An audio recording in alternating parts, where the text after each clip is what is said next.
todos, porque llegan más preguntas. Vamos a esperar un momentito.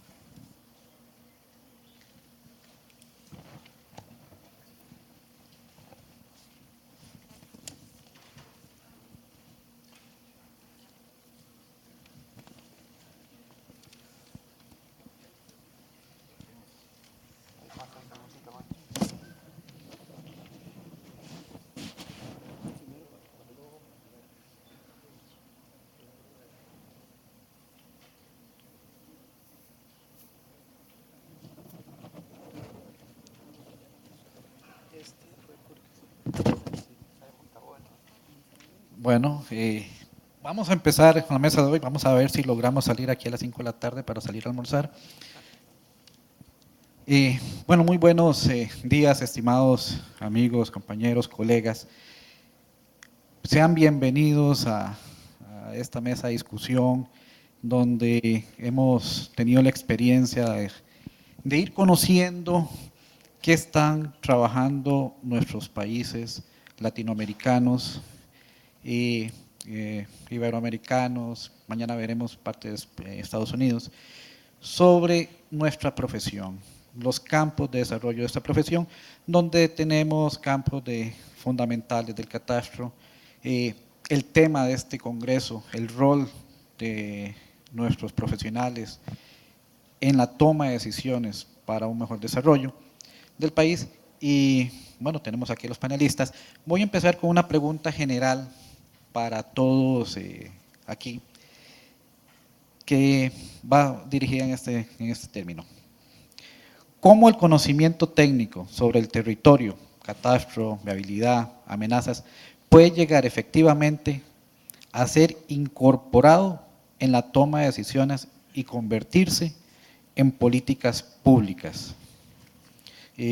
Vamos a empezar por el orden de cómo fueron presentando. Entonces, Ignacio, si quieres, inicias. Gracias, Julián, y gracias por invitarme a este congreso. Es una pregunta bastante difícil de contestar. Lo primero que habría que hacer es saber, conocer acerca del catastro y de la información territorial. Creo que lo que se necesita primero es capacitación. Para el diseño de políticas públicas, en cualquier lugar, hay dos principios: quien diseña las políticas públicas y quien aplica las políticas públicas. Quien diseña las políticas públicas somos nosotros, los técnicos, y para diseñarlos necesitamos estar capacitados. No existe en América Latina una escuela de catastro. Existe poca capacitación en el tema. Los funcionarios de catastro normalmente son personajes habilitados, a quienes les pagan favores políticos para nombrarlos. Ese es un gran problema acerca del territorio. Y quienes aplican las políticas públicas son los políticos. Y hay que saber convencer a los políticos de la necesidad de aplicar políticas públicas diseñadas con fundamento técnico y con ciencia y técnica al respecto. Ese es el gran problema que existe en América Latina acerca de la aplicación, diseño y aplicación de políticas públicas eficientes sobre el territorio. Todos sabemos que nuestro trabajo, quienes nos dedicamos al catastro, el gran problema es convencer al alcalde, al gobernador o al presidente acerca de la necesidad de eso, y creo que ese es el gran problema en América Latina. Muchas gracias, Ignacio. Diego. Gracias, Julián, y gracias también, Alex, por la pregunta. Voy a ser más objetivo. Creo que ya hay una relación entre ellas, entre la definición de políticas y también el catastro. Uno percibe que en las jurisdicciones, que hay 16.000 en América Latina, ¿no? Son 15.000 municipios, 400 gobiernos regionales entre departamentos, provincias, estados y 20 países, da unas 16.000 jurisdicciones. ¿Cuánto más evolucionado es el catastro en nivel tecnológico, filosófico y de datos? Mejores son las políticas urbanas o públicas. En este caso estoy hablando de las urbanas. Entonces, no significa que no tener un catastro impide implementar instrumentos de planeamiento y de financiamiento. Es mucho más fácil porque hay casos en los cuales, aun cuando el catastro es débil, ortodoxo, un poco atrasado y desactualizado, que suena mucho a lo que pasa en América Latina, hay aplicaciones de buenas políticas en algunos sectores de la ciudad, en algunos sectores de la jurisdicción donde se está trabajando. Entonces, no pensemos que el catastro complica o soluciona todos los problemas. Ayuda mucho, pero lo que falta sí es que los planificadores, economistas urbanos, la gente de derecho urbano también, empiece a visualizar la importancia de los datos y cómo estos se relacionan entre las instituciones públicas y privadas. Los actores privados están siendo cada vez más importantes, así como los informales, para la toma de decisiones, pues en la mesa de discusión de planeamiento está la Secretaría de Planeamiento, la informalidad y los especuladores, que no es una mala palabra, no tomemos los especuladores como una mala palabra, porque todos ustedes son también. Cuando nos sobra un poquito de dinero ponemos el banco, si sobra un poquito más compramos un lote en la periferia y así vamos especulando para que nos beneficiemos. Está bien, especular viene de espejo, ver el futuro, no hay nada malo, lo importante es que participemos en la construcción de nuestras jurisdicciones, particularmente de nuestras ciudades, y contribuyamos de forma efectiva. Ustedes como profesionales, de forma efectiva, en las discusiones de planeamiento participativo, que ojalá existan cada vez más en América Latina, y como profesionales en la determinación, por lo menos, de las 3 variables ortodoxas del catastro, que es el valor del inmueble, sus dimensiones y la relación que tenemos con la tierra, si es una posesión, una ocupación o una propiedad. Muchas gracias, Diego. César. Sí, pues yo me preguntaba qué se fundamenta para construir una política pública alrededor de toma de transformación y territorial. Y yo creo que fundamentalmente es conocer el territorio. Yo creo que un sistema catastral es un instrumento, un medio fundamental para conocer el territorio. Si uno quisiera construir una política pública territorial, primero debería preguntarse en dónde, ¿cierto? ¿Dónde es que ocurren las cosas? ¿Cómo ocurren? ¿Con qué intensidad están ocurriendo las cosas, ¿cierto? Y una cosa, tal vez lo quise exponer un poco en términos de aquello de la dinámica, en términos del tiempo, ¿cuándo ocurren las cosas? Entonces, indudablemente un sistema catastral que cuente, digamos, que dé cuenta de reconocer el territorio es fundamental para tomar decisiones en cualquiera que sean estas, ya sean de regulación del suelo o ya sean, digamos, toma de decisiones de mayor ámbito, de mayor escala. Por lo tanto, yo creo que el tema fundamental de un sistema catastral, más allá incluso de la tecnología o de los elementos, voy a retomar lo que Ignacio nos presentaba en su presentación, es qué tipo de información se tiene, cuán pertinente y cuán actualizada es. Creo que puede ser en un cartón o en una plataforma tecnológica muy grande, pero en realidad el sistema catastral debería ayudar a entender el territorio y entonces se constituyen uno de los instrumentos y uno de los medios más importantes para construir política territorial. Muchas gracias. Continuamos con Luis, José o Guillermo. Bueno, la experiencia que tuve en esta mesa de diálogo indígena fue muy enriquecedora, ya que contaba con la Defensoría de los Habitantes y también había una señora que era de las Naciones Unidas y de los ministros, en este caso de Seguridad Social, don Fernando Marín, y la experiencia que me dejó fue que si hay voluntad de parte de los políticos, sí se puede lograr bastante, ya que en el año que estuvimos dentro de la mesa indígena se logró, en este caso, el amejoramiento, pero no solo esto, sino que en las reuniones que íbamos, el subdirector del registro inmobiliario habló de la posibilidad de hacer el mapa, darle prioridad al mapa de Buenos Aires, que abarca esos territorios indígenas, y fue muy bien aceptado. Inclusive él habló con los jerarcas superiores, ¿verdad?, para lograr trasladar fondos y darle prioridad a esta zona. Por lo que vi, ya se cuenta con un mapa catastral donde por lo menos tenemos información en las colindancias y fuera de estas, del territorio indígena, porque dentro del territorio lo único que tenemos es el mapa de los 12.000 hectáreas Sin embargo, en las periféricas, en la zona periférica de este territorio y de los dos territorios más, y ya se tiene individualizado a quién pertenecen, se ubicaron, se logró invertir bastante dinero en las empresas que están haciendo el proceso de catastro de los mapas, y también se declaró catastral, bueno, se está por declarar, ¿verdad?, el distrito de Buenos Aires. Esto fue un logro que se pusieron de acuerdo en una mesa de diálogo, por lo cual considero que es muy importante participar en estas mesas, y como les digo, para mí la experiencia fue muy enriquecedora, porque vi en acción, en cuestión de un año, podíamos decirle a los indígenas que nos decían que no habíamos recuperado ningún territorio, que efectivamente, pero es un proceso en el cual la información que refleja el catastro, el mapa catastral, es imposible obviarlo. Nos dimos cuenta que el IDA les había dado a algunas personas territorios dentro, valga la redundancia, del territorio indígena, y tenían algún número de finca inclusive y todo. Esto no nos hubiéramos dado cuenta si no se le da prioridad a esta zona, por lo cual me pareció muy importante ver la participación de políticos con ganas de abocarse a un problema tan viejo como es este de gente no indígena dentro del territorio indígena.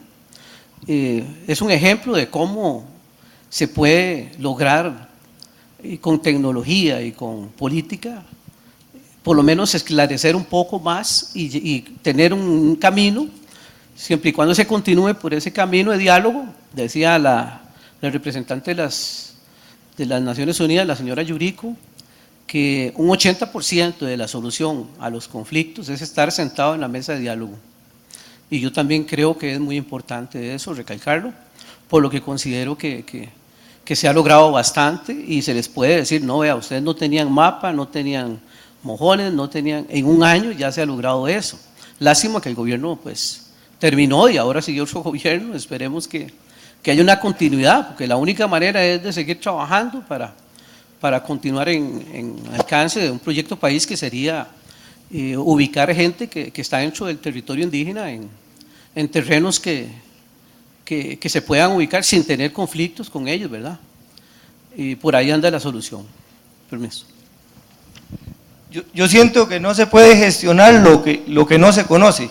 Entonces, en esencia, y es un gran reto en lo que es la planificación, el mapa catastral o el insumo catastral o la herramienta catastral le va a permitir al generador de las políticas públicas valorar qué se tiene y qué se quiere con lo que se tiene. El gran reto es ver a futuro, y aquí se planifica a 5 o 10 años, pero resulta que las gestiones gubernamentales son de 4 años. Hay que definir una línea, una agenda que tenga continuidad. Las políticas públicas obedecen a un momento histórico y tienen que ser sujetas a cambios de rumbo de acuerdo a cómo se presente el futuro. Realmente yo siento que es uno de los mayores retos de la planificación, el saber qué se tiene para poderlo gestionar adecuadamente. Muchas gracias, Guillermo. Por razones de tiempo, si no, Marcela me guinda, y ustedes también por el hambre, vamos a tratar de ser breves en las respuestas, en las preguntas. Entonces, continuamos con Ignacio. Lees tus preguntas y una síntesis breve de… Bueno, la pregunta es, ¿cómo regulo o cuáles referencias de aprobación podrían implementarse en la dotación de servicios públicos, agua, energía eléctrica, cuando un sector o un predio fue afectado por invasión y no se ha legitimado la posesión? Esa es una pregunta muy difícil en términos de política urbana, porque jurídicamente los invasores son ilegales, y esos territorios normalmente son ilegales jurídicamente e irregulares físicamente. En teoría no debería de ofrecérseles esos servicios, porque están en un proceso de regularización, pero a veces la presión social hace que los políticos decidan incluirle los servicios públicos, siempre y cuando, digo yo, que ese proceso sea lo más rápido posible para regularizarlo. ¿Otra pregunta? ¿Qué apoyo del gobierno tienen para el levantamiento del catastro y si el catastro lo publican a los ciudadanos en la web? Pienso que la pregunta es en relación a qué apoyo del gobierno tienen para el levantamiento. ¿Quién es? ¿El catastro municipal? Pues el catastro es una función pública que requiere de presupuesto para ejercerse, así lo haga el municipio o lo haga el Estado.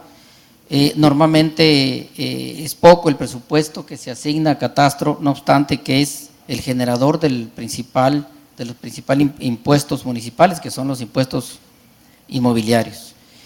Y no muchos municipios publican la información en la web en México, muy pocos. De hecho, pocos municipios tienen una página de catastro donde puedan publicar la información.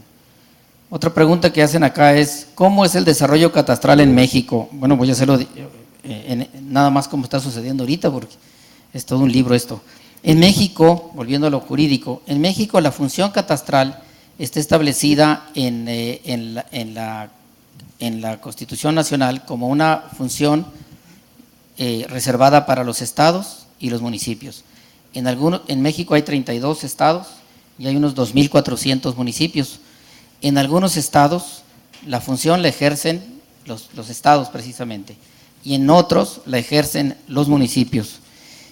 Hoy en día, pues el catastro en México que lo ejercen los municipios está en general en condiciones no modernas, como dije ahorita, desactualizados, en algunos casos muy modernizados, en la mayoría no.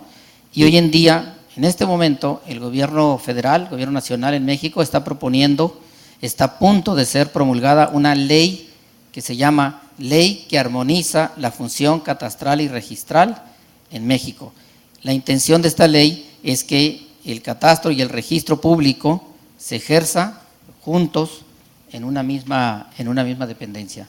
Desde mi perspectiva, eso va a ser muy difícil de llevarlo a la realidad porque la función catastral tiene un fundamento legal diferente a la función registral en México y va a ser muy difícil mezclar peras con manzanas desde el punto de vista jurídico. Muchas gracias, Ignacio. Diego. Gracias, Julián. La primera pregunta viene de Javier Machado. Gracias por la pregunta, me parece muy relevante la cuestión jurídica. De hecho, las preguntas tienen cuestiones jurídicas, económicas y políticas muy bueno. En Costa Rica nace primero a la unidad registral, a la vida registrar las propiedades horizontales y después el plano de catastro. ¿Podría darme su opinión? Bueno, a mí me invitaron para dar una conferencia, no pasé consultor. Fuera de bromas, voy a responder con algunas experiencias latinoamericanas para que ustedes vean que no quiero influenciarlos, sino que ustedes se espejen un poco en qué pasa. En los países del Río de la Plata, Uruguay y Argentina, la propiedad nace a la vida jurídica en el catastro siempre, sea propiedad vertical o horizontal. Primero se inscribe el plano. ¿Y qué significa inscribir el plano? Significa que se verifica la geometría, se verifica el propietario y se le da un valor a la parcela. Solo después se emite el certificado catastral y el escribano hace el título para registrar en el registro. Siempre es así. Y eso implica que la correlación entre el hecho y el derecho van afinados. Por eso los certificados catastrales exigen que los planos de agrimensura no tengan tanta edad. O sea, después de un determinado periodo en diferentes provincias, el plano ya no vale más. En cada transferencia hay que hacer un nuevo plano para poder tener la certeza, insisto, de que el hecho y el derecho coinciden bien.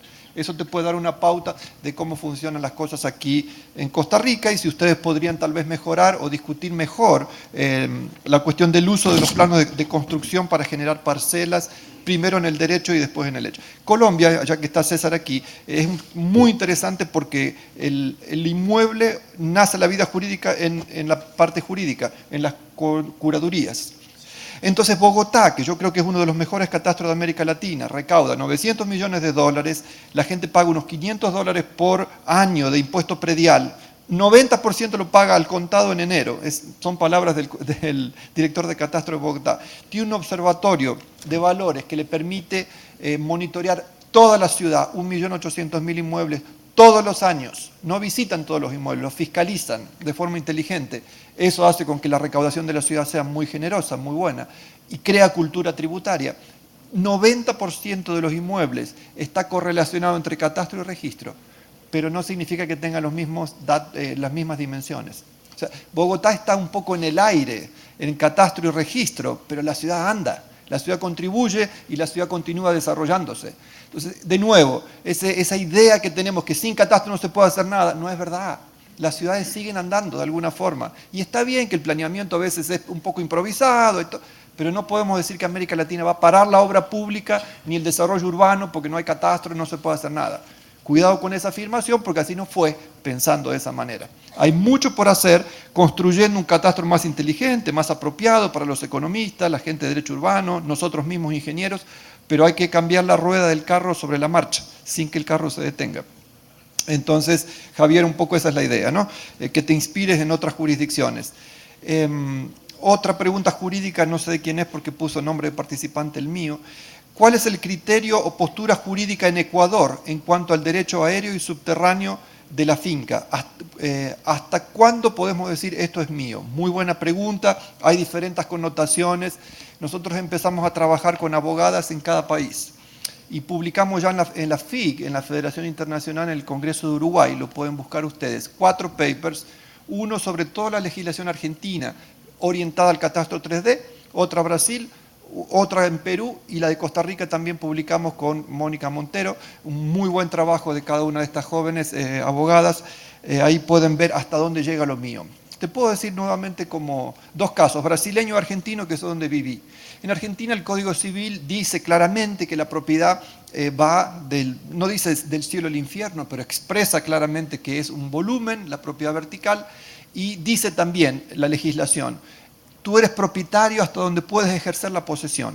¿De qué me sirve ser propietario de 1000 kilómetros de altitud hasta la luna si no puedo ejercer la posesión sino hasta algunos pisos? Esa es una limitante que no se encuentra físicamente, que ustedes no pueden mapear, pero que los abogados escribieron y hay que interpretarlo. Brasil, muy diferente el concepto, tú eres propietario de la capita del suelo. Para abajo es de la nación, para arriba existe una disociación entre el derecho de propiedad y el derecho de construir. Las ciudades, por ejemplo San Paulo, que es la segunda más grande de América Latina, le da un índice de construcción 1 a los propietarios. De ahí para adelante tiene que comprar por concesión onerosa el derecho de construir, por ejemplo, o transferencia de derechos, cargas y beneficios. La legislación impacta violentamente tu derecho de propiedad, la parte jurídica y la parte económica. Entonces, los catastreros, nosotros, ustedes, topógrafos, tenemos que empezar a entender claramente esos lenguajes, si no nos perdemos un poco en lo que mapeamos y representamos. Muy importante de saber hasta dónde voy con el planeamiento, con la normativa, es entender lo que la economía urbana también exige o implica cuando tomas decisiones de planeamiento. Vamos a lo económico. La implementación de la Z en la parte catastral implicará una gran inversión para el país, dado que se tendrá que medir gran parte del territorio nacional. ¿De dónde se conseguirán los fondos? Y dado a este proceso subirán los costos de los impuestos, ¿cómo se hace para que las personas se vean beneficiadas para lograr la recaudación? Bueno, la pregunta creo que está clara, 2 puntos importantes. ¿Quién paga la cuenta, ¿no? Cuando pasamos de 2D a 3D? Bueno, es un poco quién paga la cuenta cuando dividimos un predio. En gran parte de los países de América Latina, quien lo paga es el comprador y el vendedor. Si le pagan a un notario, ¿por qué no le pueden pagar a un ingeniero? Es lo que están haciendo, entiendo, aquí en el negocio inmobiliario. El catastro en gran parte de las jurisdicciones se tercerizó. No va de oficio un agente público a medir una subdivisión, un loteo nuevo, sino que el comprador y el vendedor. Entonces no habría impacto para el Estado visto como nosotros, las personas, en una unidad jurídica que es el territorio bajo el imperio de la ley. No hay impacto jurídico. Lo que va a hacer, si hay un costo extra de poner la tercera coordenada, probablemente es bajar inclusive el precio del suelo, porque la carga de pagar ese servicio impacta al que compra y al que vende. Va a pensar, bueno, si tengo que pagar $100.000, pero también tengo que pagar el levantamiento, voy a pagar un poco menos, $90.000. Puede ser un beneficio para la sociedad. Sobre la cuestión tributaria, no creo que exista una diferencia entre la política tributaria de lo que los impuestos están diciendo hoy, que prácticamente inexisten en nuestros países, son ridículamente insignificantes, a no ser en grandes jurisdicciones como Bogotá, Medellín, muchas ciudades que se financian muy bien.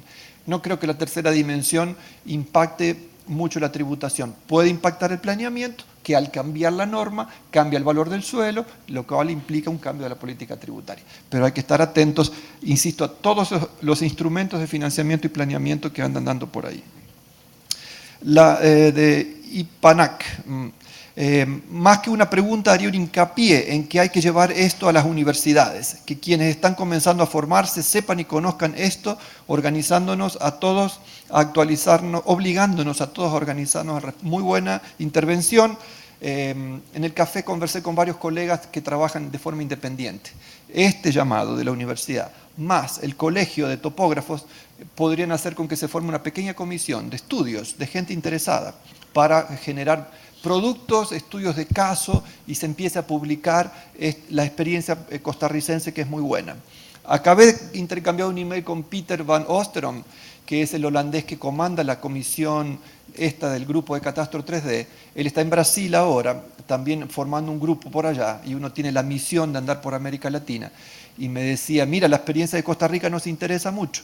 Entonces ahora le voy a escribir, mira, aquí hay gente que se interesa en la universidad y también de profesionales, podemos formar un grupo y ustedes pueden empezar a publicar sus trabajos y mostrar internacionalmente que son capaces, que están preocupados con el asunto y que van a generar sus catastros o sus propuestas inicialmente para que alguna vez se transformen en ley.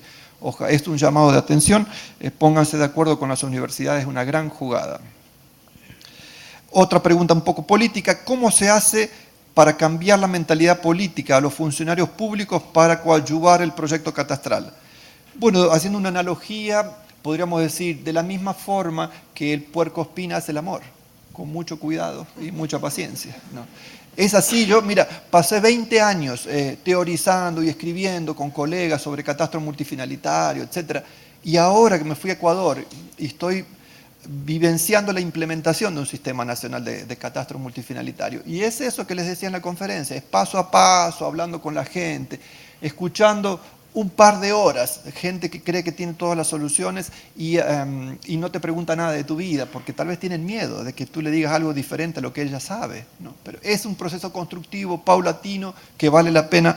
Yo creo que ustedes lo pueden hacer también. Gracias al doctor Luis por la pregunta. Y la última dice, ¿está América Latina preparada para la propiedad vertical, tomando en cuenta la cultura latinoamericana?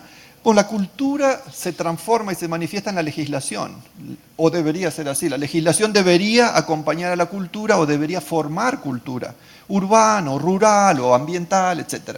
Por eso tenemos las constituciones verdes de Colombia y Ecuador, que no solo hablan de la función social de la propiedad, pero también ecológica, ¿no? O natural de la propiedad.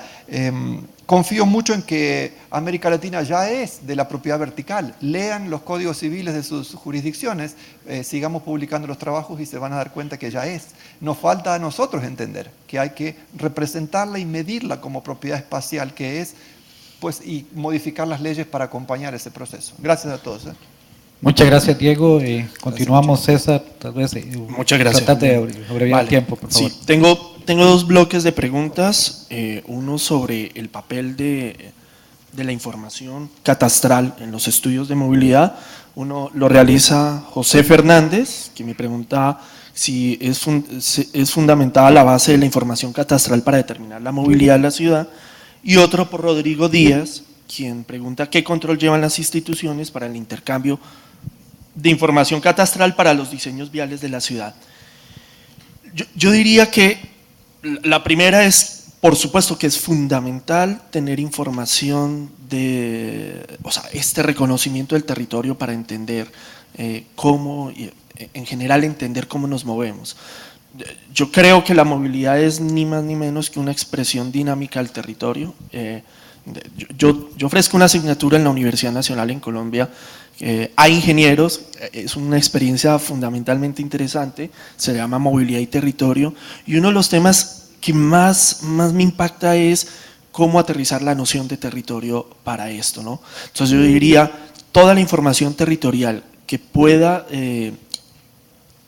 permitir leer el territorio y conocerlo será fundamental para hacer los estudios de movilidad. Infortunadamente no hay una buena costumbre, ni hay unos buenos antecedentes para hacer estudios de movilidad, ni siquiera ya en cosas más precisas sobre diseños de vías en términos catastrales. algunos de los grandes problemas cuando hay que hacer grandes avenidas sobre ciudades ya construidas, siempre es el tema de la expropiación o la compra de los predios, ¿no? Cuando ya tú tienes unas ciudades de ciertas densidades, tú ya no simplemente compras una finca, un lote, un predio, sino que compras un edificio, compras un conjunto de edificios. Entonces es fundamental, porque además muchas veces las decisiones que se materializan en diseño geométrico de vías terminan siendo realmente inducidas por digamos, dificultades en la capacidad de la gestión de la información. El otro bloque de preguntas está un poco más fundamentado hacia el papel de la movilidad y los estudios de movilidad. Este no tiene autor, pero me pregunta si la generación de una vía circundante a la metrópoli puede beneficiar el desarrollo, el crecimiento del casco metropolitano. Yo te diría, lo transforma, pero no necesariamente lo beneficia. Yo soy ingeniero civil y la mayoría de mis colegas probablemente me estarían condenando por lo que digo, porque me dicen, tú nos estás quitando trabajo, César, o sea, no estás promoviendo la construcción de vías y etcétera. Yo no estoy muy seguro si en realidad sea la construcción de una vía una noción de desarrollo y de beneficio. En realidad, la pregunta de fondo es cómo resolvemos movernos en una ciudad o cómo resolvemos movernos en una metrópoli. Y esto es más allá de una vía. Yo puedo utilizar desde el medio más simple como estos zapatos, con los cuales me muevo, ¿sí? O puedo utilizar un medio muy sofisticado como un tren eléctrico de altísima velocidad, o puedo utilizar algo que es muy recurrente, que son los vehículos particulares. Entonces, en realidad, una vía, la pregunta es, ¿una vía vehicular o de cuál estamos hablando?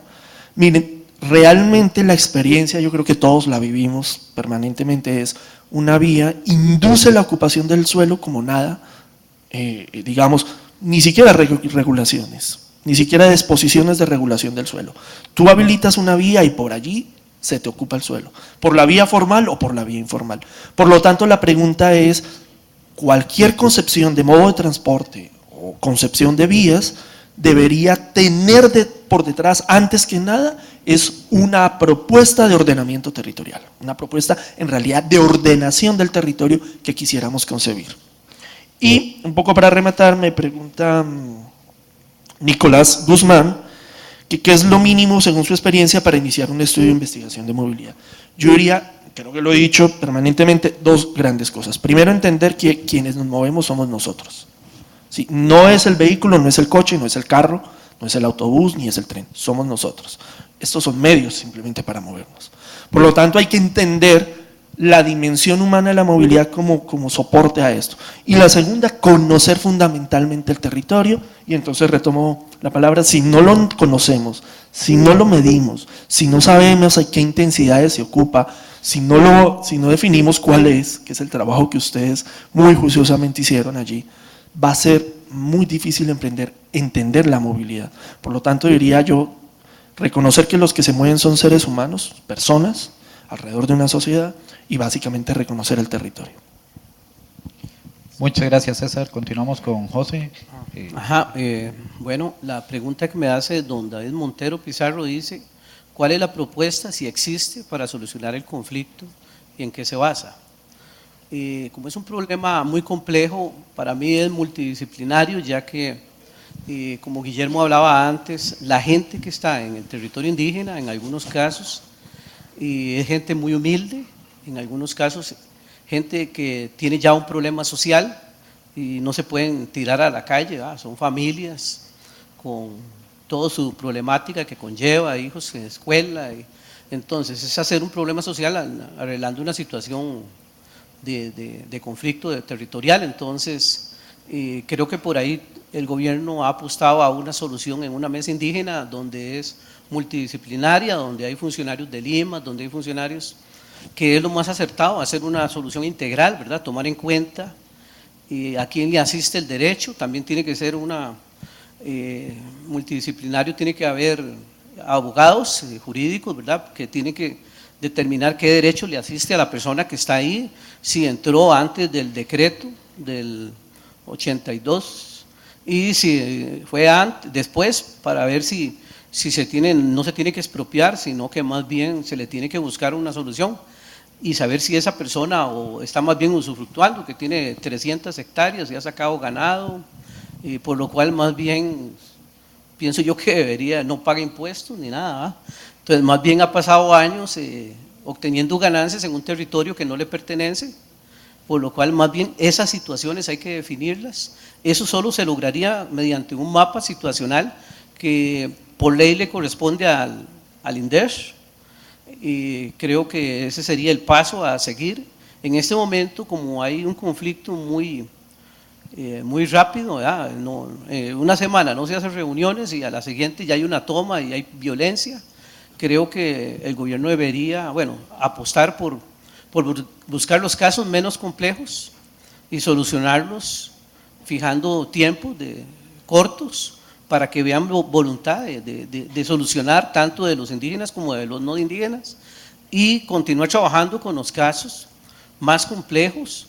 Y como le digo, tiene que ser un ejercicio interdisciplinario, donde solo mediante, me parece a mí, en esta mesa de diálogo indígena, con los visores internacionales que garanticen que lo que se resoluciona ahí va a ser para todos tanto para los indígenas como para los no indígenas. No se puede, porque si se parcializa va a seguir el conflicto. Eso más o menos es la idea que tengo de qué podría servir de solución.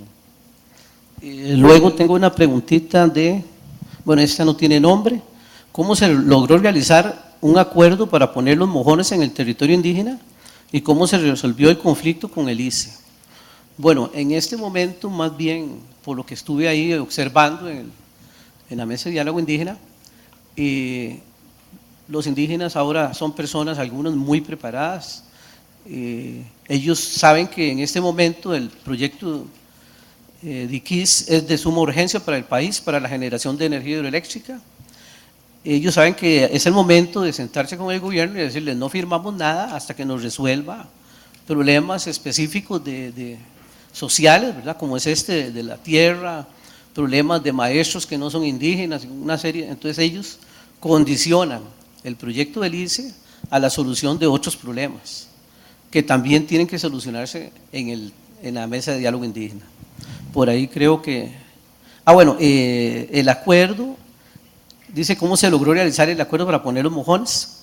En realidad no fue exactamente un acuerdo, sino que ya hay un decreto de ley que fija esos mojones desde el año 82 con un plano y con un folio real, por lo cual ya no hace falta ponerse de acuerdo, porque hay una jurisprudencia, ¿verdad?, que obliga a ubicar esos mojones en esos lugares, por lo cual fue que se trató de trabajar con precisión centimétrica, porque posteriormente, por ejemplo, estas zonas colindan con territorios de Pindeco. Entonces en cualquier momento un ingeniero de Pindeco puede cuestionar el límite, porque tenemos ahí un río y es muy importante los ríos. Entonces pueden decir: no, el río me pertenece a mí. Esas cuestiones a mí me decían que pusiera los mojones en zonas muy seguras, evitando que ponerlos en terrenos donde se fueran a perder, pero sin embargo creo que la exactitud es muy importante. Entonces, por dicha, la mayoría de los mojones cumplen con la función de exactitud y de perdurabilidad. Por ahí anda la situación. Tengo otra pregunta que dice: basado en la situación actual de Salitre, ¿cuáles insumos debe producir el ingeniero topógrafo y qué decisiones debe tomar para regular la tenencia de la tierra de Salitre? Bueno, aquí vuelvo a decir que esto es un trabajo multifinalitario, ¿verdad?, multidisciplinario, y creo que se va por buen camino al tener ya un insumo como es el mapa catastral, y con ese mapa donde se reflejan carreteras, caminos, accesos, se puede continuar con el proceso del mapa situacional, ubicando las propiedades de los no indígenas y buscando una solución a cada caso independiente, lo cual no va a ser a corto plazo. Es un trabajo que si no se ha hecho durante 30 o 40 años más, pero sí se debe dar prioridad a ir solucionando lo más pronto posible los casos menos complejos, para que ellos vean que hay una vía de solución y continuar con el diálogo. Luego, La última pregunta dice, ¿la información de los mojones está disponible para ser utilizada por la comunidad de agrimensores del país? Bueno, como ya hay un mapa catastral, esta información posteriormente fue editada, la información de los mojones con las coordenadas ya existe y tienen valores numéricos establecidos por el decreto en algunos casos y por el plano en otros. En realidad, por dicha, el plano que hizo don Jimmy Garita del INDER, él hizo coincidir los vértices que habla el decreto en el plano. En las otras zonas, pues el plano habla por sí mismo.